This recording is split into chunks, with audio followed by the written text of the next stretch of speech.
Vamos iniciar nossa meditação, então, começando pela invocação ao Espírito Santo de Deus.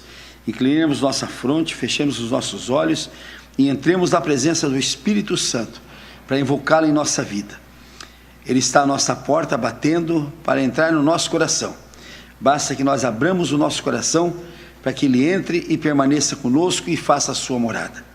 Ó Espírito Santo de Deus, nós queremos nesse momento abrir o nosso coração para que tu entres em nós e faça a tua morada dentro do nosso corpo, para que nós possamos viver o teu poder, a tua honra, a tua glória, para que nós possamos viver a tua luz, a tua sabedoria e o teu poder, para que nós possamos, ó Espírito Santo de Deus, contar com a sua luz durante toda a nossa vida, para nós tomarmos decisões que sejam claras e sejam segundo a vontade de Deus, para que a tua presença esteja conosco em todos os momentos da nossa vida, para que nós possamos ser mais que vencedores em Cristo Jesus.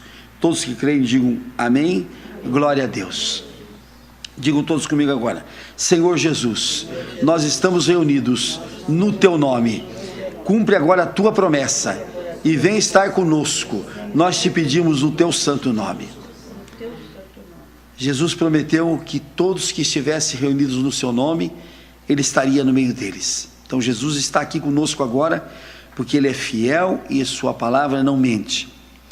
Aproveitemos a presença de Jesus agora junto conosco, em nosso meio, para nós confessarmos a ele todas as nossas faltas, todos os nossos erros, todos os nossos pecados, e digamos todos ao Senhor Jesus: Senhor Jesus, nós confessamos a ti todos os nossos erros, todos os nossos pecados, todas as nossas transgressões, todos os nossos erros, por pensamentos, palavras e obras.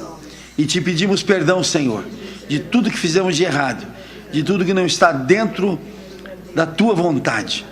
E te pedimos, Senhor Jesus, entra no nosso coração e vê se alguma coisa ainda resta que te desagrada e arranca de lá, Senhor Jesus, para que tenhamos um coração puro, segundo a vontade de Deus. Perdoa-nos, Senhor Jesus, e fica conosco, nós te pedimos no teu santo nome. Digam todos comigo agora: Senhor Jesus, nós te recebemos em nossa vida, como nosso único Senhor, Salvador e Redentor, como Filho de Deus vivo, e assim nos tornamos também filhos de Deus, e te pedimos, Senhor, a herança de Deus em nossa vida, em nome do Senhor Jesus, amém. A Bíblia Sagrada, ela narra muitos fatos, muitas histórias, e essas histórias não estão à toa na nossa Bíblia. Essas histórias estão para que a gente, vendo as histórias, colocando as histórias no nosso coração, a gente possa agir de acordo com essas histórias, possamos ver os erros que cometeram e corrigi-los, e possamos ver as coisas boas que foram feitas e segui-las. Nós vimos que o servo de Eliseu ficou com medo do cerco que as tropas reais faziam em torno de Eliseu, e disse: ah, Senhor, olha quantos o cercam. O que Eliseu disse àquele servo? Mais são os que estão conosco, filho, do que os que estão contra nós. Mas ele olhou e não viu, ele só viu os inimigos. Aí Eliseu disse: Senhor, abre os olhos do meu servo, para que ele veja.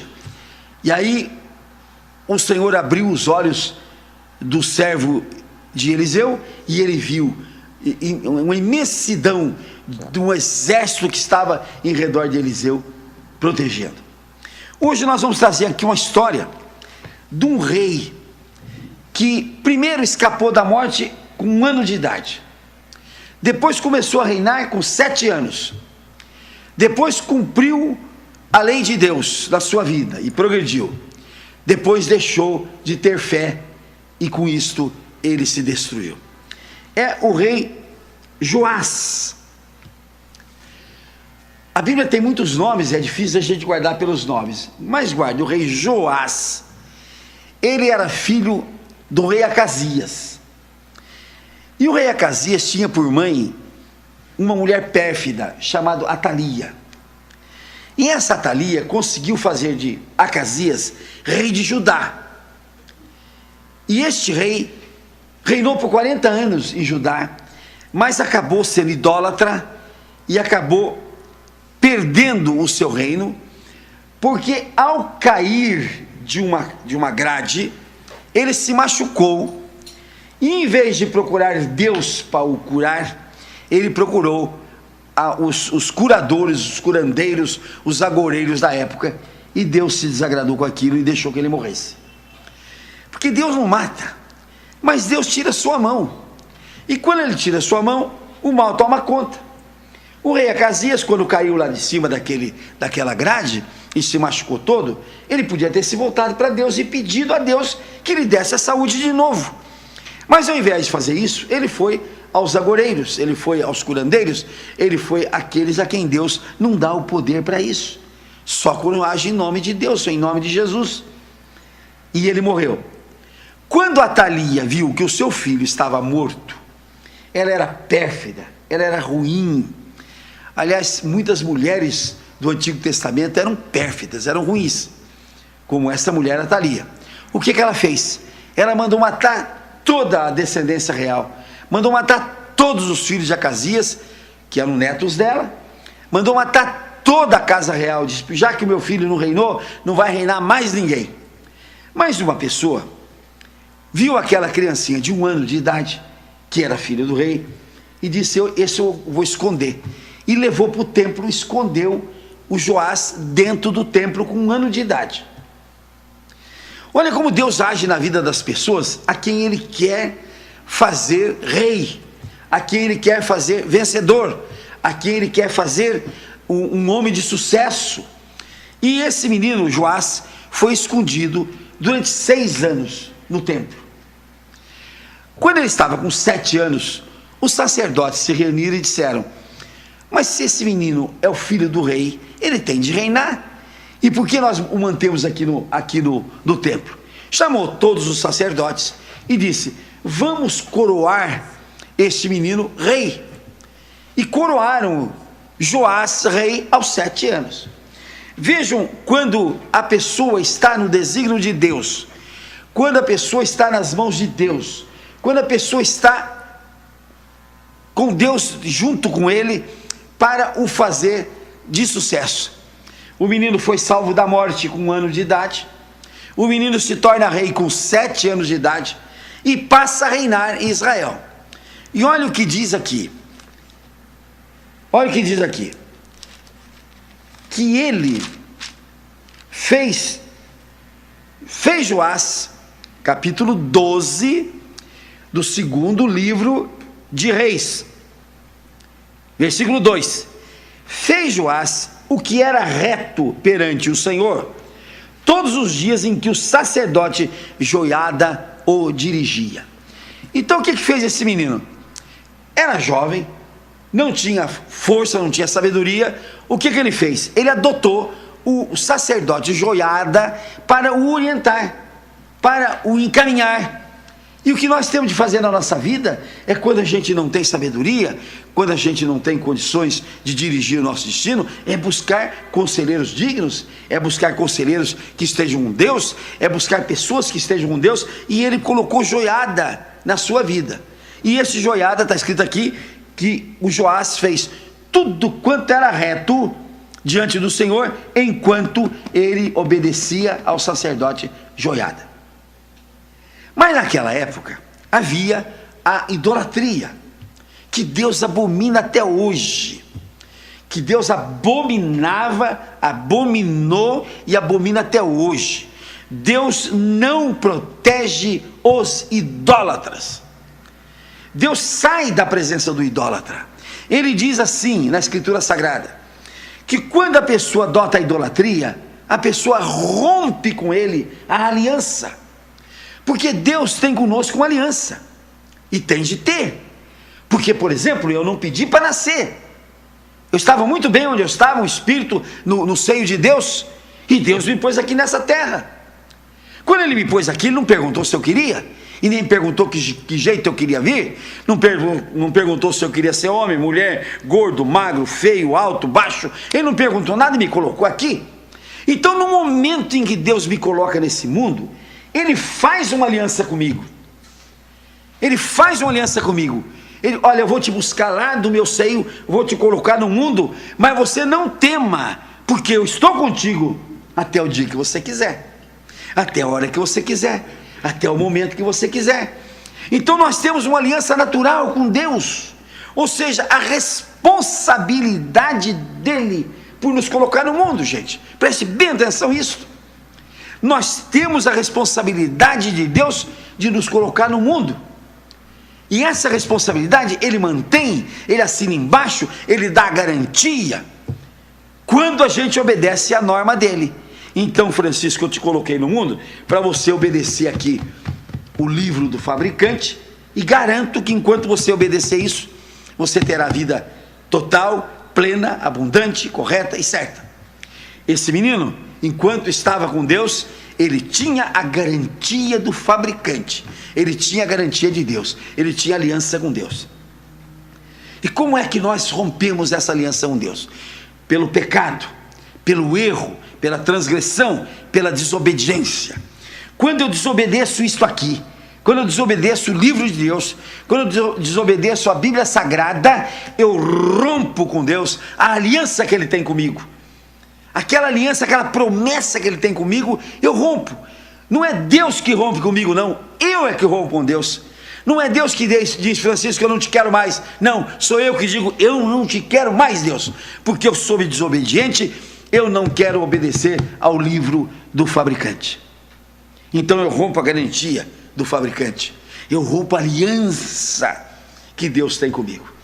E num determinado momento da vida, este menino rompeu a aliança com Deus. E como é que ele rompeu essa aliança? Primeiro, quando ele permitiu a idolatria. Deus abomina a idolatria, porque a idolatria é uma traição, gente. A idolatria Deus tem assim, como uma traição de marido e mulher, de mulher e marido.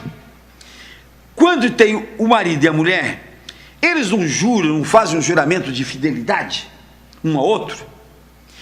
Quando a pessoa faz essa traição, quando a pessoa abre mão desse juramento, isto é uma abominação perante Deus, é um adultério. E Deus tem a idolatria como um adultério. Deus diz, olha, Francisco, eu coloquei você no mundo, te dei um manual, quero que você seja obediente e faça com você uma aliança. Ele coloca no meu dedo essa aliança. E Deus diz assim, enquanto você for fiel a mim, eu vou cumprir a minha promessa com você. No momento que você fizer um adultério contra mim, Francisco, você perde a aliança comigo.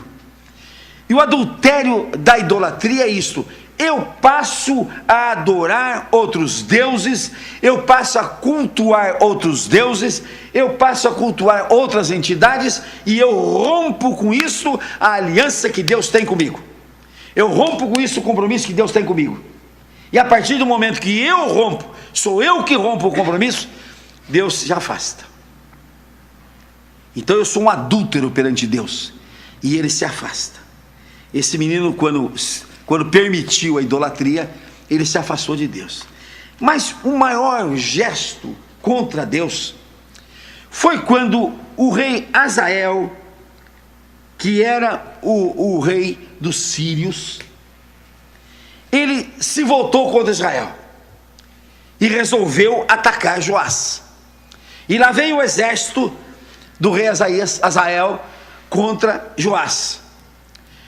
Joás, em vez de fazer igual o seu avô Josafá, que quando o exército veio contra Josafá, Josafá chamou o povo e disse, olha, vamos orar, vamos pedir a Deus, vamos implorar a presença de Deus na nossa vida, vamos todos aqui, homens, mulheres, jovens e crianças, vamos todos buscar o apoio de Deus. E aquele povão se colocou diante de Deus, em oração, de joelhos, pedindo a proteção de Deus para o reino de Judá.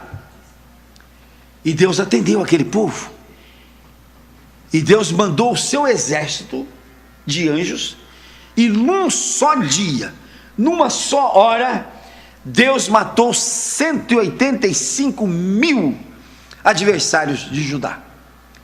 Quando Judá levantou cedo e eles começaram a fazer oração e começaram a cantar hinos ao Senhor, a tropa inimiga foi toda dizimada. 185 mil soldados morreram no prazo de 2, 3 horas, porque Deus estava do lado do povo de Israel. Joás sabia da história, mas não quis buscar a Deus. O que ele resolveu fazer? O templo de Israel era um templo rico. Salomão, Davi e todos os reis que antecederam Joás tinham colocado no templo ouro, prata, bronze, uma porção de utensílios riquíssimos. E o templo tinha muito ouro reservado, tinha muita prata reservada, doação que os fiéis fizeram, que os reis fizeram. O que Joás propôs para Azael? Se você for embora daqui, nós te daremos todo o ouro que nós temos na nossa terra, daremos todas as nossas riquezas, e você vai embora daqui com as nossas riquezas. O Azael topou. Então me dá tudo que vocês têm, me dá tudo que vocês têm, e vocês ainda vão continuar pagando para mim, durante muitos anos, vão continuar pagando para mim um preço de servidão. Deus não se agradou daquilo, e Deus não se agrada das pessoas que abrem mão das coisas que Deus lhe dá. E Deus nos dá a todo momento. Ele nos dá saúde, Ele nos dá paz, Ele nos dá alegria, Ele nos dá riqueza, Ele nos dá bens. Deus nos dá muitas e muitas coisas. E quando a gente abre mão dessas coisas para Satanás, Deus não se agrada, Deus se afasta, Deus rompe conosco a aliança. É como se fosse uma idolatria a Satanás, uma idolatria ao cão. Quando Joás entregou tudo que Israel tinha de ouro, de prata, de bronze, de riquezas, entregou tudo para o rei Ciro, sem pedir o apoio de Deus, sem consultar Deus. Deus disse: tá bom, Joás, então no momento em que você toma essa atitude, sem me consultar, sem me pedir, sem me chamar para brigar por você, sem buscar a mim para brigar por você, então eu tiro as minhas mãos de você e você vai se lascar. Eu conto essa história porque isto acontece na nossa vida. Na primeira oportunidade que nós temos uma dificuldade, ao invés de nós voltarmos a Deus para buscá-lo, voltarmos para Jesus para buscá-lo, a primeira coisa que nós fazemos é tentar fazer um acordo com o cão, fazer um acordo com o diabo. O que você quer de mim para eu sair dessa dificuldade? Ah, você quer que eu vá adorar ídolos? Eu vou. O que você quer para você me tirar dessa dificuldade? Você quer que eu entregue alguma coisa minha? Que eu peque, que eu erre? Você quer que eu entregue a minha honra? Você quer que eu entregue tudo que eu tenho de bom? E o Satanás aceita, porque no primeiro momento ele pega a mão, depois ele pega o braço, depois ele pega a outra mão, o outro braço, depois ele pega a pessoa inteira. Esse é o exemplo que nós temos de ter. No momento em que Joás, ao invés de buscar Deus, ele entrega tudo que tem o reino de Judá, ele entrega todas as riquezas do reino de Judá e se torna servo do rei Azael. Deus diz: então eu largo você, já que você tomou essa atitude, já que você botou o nariz na frente, você se lasque agora. Aí o que aconteceu? Olha o que aconteceu. Os servos de Joás, levantaram-se, está escrito aqui no versículo 20 do capítulo 12 do segundo livro de Reis. Levantaram-se os servos de Joás, conspiraram e feriram Joás na casa de Milo, que está na descida para Sila. E os servos feriram a Joás e ele morreu. Aquele que tinha sido protegido com 1 ano de idade, aquele que tinha sido elevado a rei aos 7 anos de idade, porque estava na casa de Deus, porque estava na fé de Deus, aquele que reinou durante 23 anos diante do altar de Deus, de repente perdeu a fé, de repente não foi mais buscar a Deus, de repente não foi mais procurar aquele que é o Todo-Poderoso. Isso acontece conosco na nossa vida. Hoje, nós temos um Jesus que diz para mim e para vocês: eu vim para vos trazer vida e abundância. Muita gente diz assim: mas que conversa é essa? Se eu não levantar cedo, se eu não trabalhar, se eu não der duro, eu não tenho nada, não tenho ninguém por mim. Engano dele. Deus não quer que você fique sem trabalhar, Deus quer que você trabalhe. Mas quando você está com Ele, o seu trabalho rende. O que diz o profeta Ageu? Aqueles que não estão com Deus, trabalham, e colocam todo o seu fruto num saquitel furado. Ou seja, tudo que ganha vai embora, tudo que ganha perde. Tem gente que está dizendo para mim agora: verdade, olha, eu não consigo guardar nada, eu não consigo segurar nada, eu não consigo ter nada, eu luto com a dificuldade danada, eu trabalho o dia inteirinho, eu luto, eu faço de tudo, e tudo que eu faço, eu acabo perdendo. É como diz o profeta Ageu: coloca num saquitel furado. E tem uma musiquinha brasileira que diz: trabalha, nego, trabalha, nego, nego tá cansado de trabalhar. Pois é, porque não tem Deus no coração, porque não busca a influência de Deus. Então o destino é esse: é trabalhar, e colocar dentro de um saquitel furado, e o diabo leva embora, e a vida vai passando assim. E quando chega na velhice, né, o que acontece? Como eu vi ontem na televisão: estou velho, não tenho nada, não consegui fazer nada na minha vida, estou vivendo à custa dos filhos, mas coitadinho deles também não tem nada para me socorrer, e hoje a única coisa de bom que eu tenho é a previdência, que me dá meio salário mínimo para eu poder viver. Olha que tristeza. Joás tinha o reino. Quando vieram tomar o reino dele, o que ele fez? Ele pegou tudo que tinha e entregou para o rei da Síria, para poder ver se continuava reinando. Mas quando a gente se afasta de Deus, gente, a gente perde o reino. E olha bem o que Deus diz de nós: nós somos reis, nós somos povo eleito, nós somos raça eleita, nós somos propriedade exclusiva de Deus, quando nós estamos com Deus, quando nós buscamos Deus. Quando nós nos afastamos dele, a desgraça está aí, porque ao nosso derredor estão satanáses todos em grupo, para nos destruir, para nos destronar, para nos excluir do povo de Deus. O Salmo 145 é um salmo santo que diz assim: perto está o Senhor de todos os que o invocam.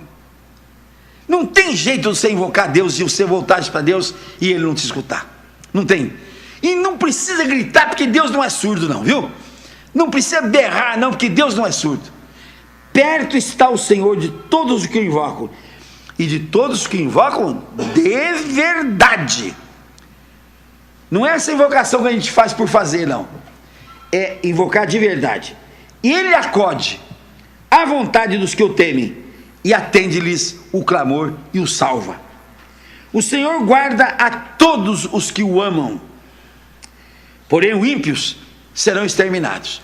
Aquele que é ímpio, aquele que não tem Deus no coração, Deus larga. Profira minha boca louvores ao Senhor, e toda a carne louve o seu santo nome para todo sempre. Eu aprendi uma coisa aqui na Escritura, que está escrito assim: que Deus protege e trabalha para nós até enquanto nós dormirmos. Olha, gente, glória a Deus. Por isso, quando eu deito, eu faço a minha oração e digo: bom, até agora eu trabalhei, Senhor, agora eu vou dormir e o Senhor trabalha por mim. É isso que nós temos de fazer, essa é a fé que nós temos de ter. Ele diz que Ele está acordado, Ele não dorme, e Ele trabalha para aqueles que o amam até enquanto eles dormem. Faça essa oração: Senhor, agora eu vou dormir, vou puxar o ronco, Senhor, acabou o meu trabalho, agora o Senhor trabalha por mim até amanhecer. Quando o Senhor me acordar, eu vou continuar o trabalho. É assim que nós temos de fazer, essa é a fé que nós temos de ter. Se nós formos no livro de João 15, olha o que está escrito aqui: não fostes vós que me escolhestes a mim, pelo contrário, eu vos escolhi a vós, e vos designei para que vades e deis frutos, e o vosso fruto permaneça, a fim de que tudo quanto pedirdes ao Pai em meu nome, Ele vô-lo conceda. Então nós temos uma promessa de Cristo, gente. Olha, tudo que você pedir ao Pai no meu nome, Ele vai conceder a você, para que você produza fruto. Não adianta você pedir, olha, eu quero ganhar amanhã na loteria, para eu ir para a praia, deitar numa rede, né, e balançar o beiço. Eu me lembro uma vez que havia uma propaganda da Caixa Econômica Federal, em que aparecia um cidadão tomando água de coco, balançando numa rede, né? E a Caixa dizia assim: coloque a sua poupança na Caixa e vá descansar na praia.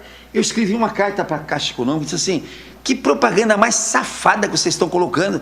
Vocês estão incitando a vagabundagem? Estão incitando o dolce farniente? Para com isso, tira essa propaganda. Recebi uma carta da Caixa dizendo que eu tinha razão e eles tiraram a propaganda. A poupança na Caixa não é para você ir para a praia, botar as pernas para o ar e ficar lá sem fazer nada, não. É para você pegar aquele fruto e colocar na obra de Deus. E colocar na obra de Deus. É o que nós invocamos a todos vocês.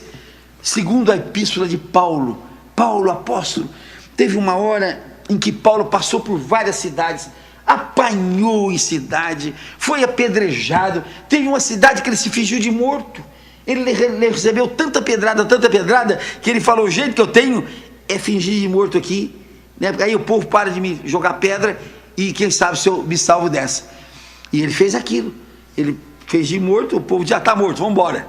Aí, quando o povo foi embora, ele se levantou e disse: Senhor, mas o que eu faço, Senhor?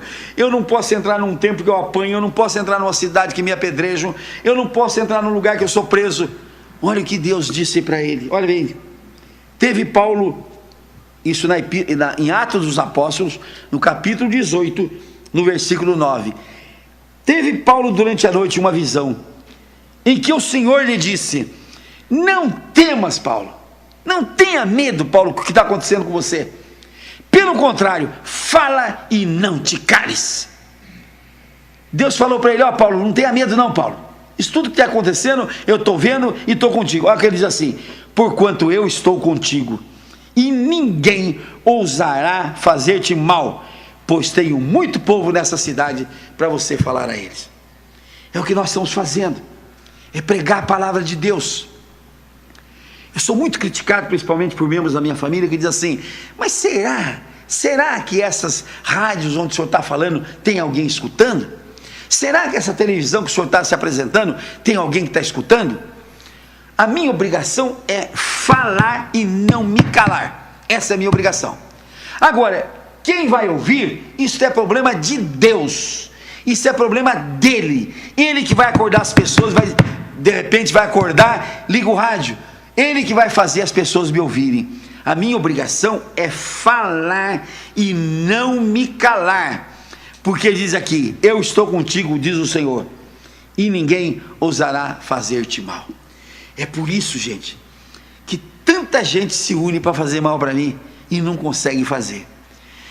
Eu estava meditando esse fim de semana, orando, e disse: Senhor, justamente quando os inimigos se levantaram contra mim, que resolveram fazer mal para mim, o Senhor me abriu tanto caminho, mas tanto caminho, que eu fico bobo de ver.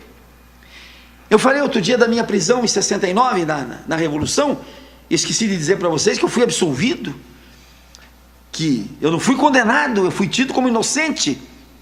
Mas depois que eu saí da prisão, os meus caminhos foram abertos. Aqueles jornais que falaram mal de mim, tiveram de dar o mesmo espaço para falar bem. Então Deus protege aqueles que o amam, Deus protege aqueles que estão com Ele. E vejam bem, naquele tempo eu não era evangélico ainda, mas eu criei em Deus, eu amava Deus, eu tinha Deus no meu coração e eu o buscava. Hoje eu busco o Filho de Deus, hoje eu busco o Filho de Deus, Jesus, e a promessa de Deus é maior ainda para mim, porque Ele ama aqueles que amam o seu Filho. Não vamos fazer como Joás, não.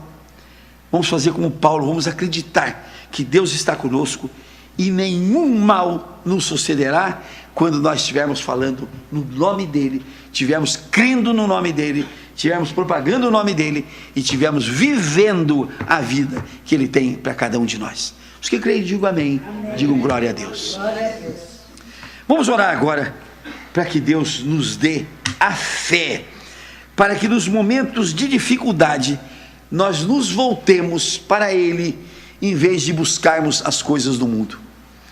Incline a cabeça e feche os olhos, e vamos pedir ao Senhor Jesus no nosso coração, que nos dê a fé, que nos dê a confiança, a certeza de que quando qualquer problema estiver na nossa vista, nós nos entreguemos às coisas do mal, não. Nós nos desanimemos, não.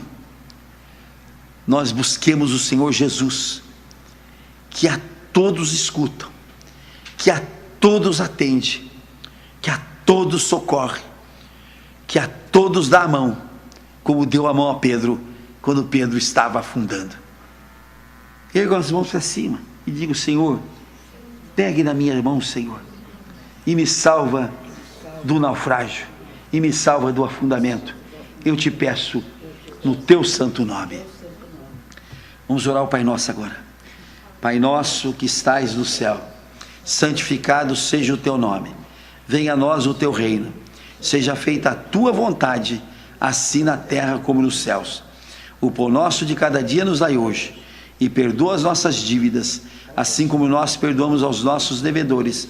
E não nos deixes cair em tentação, e nos livra, Senhor, de todo mal, porque teu, Senhor, só teu é o poder, o reino, a honra e a glória para todos sempre. Amém.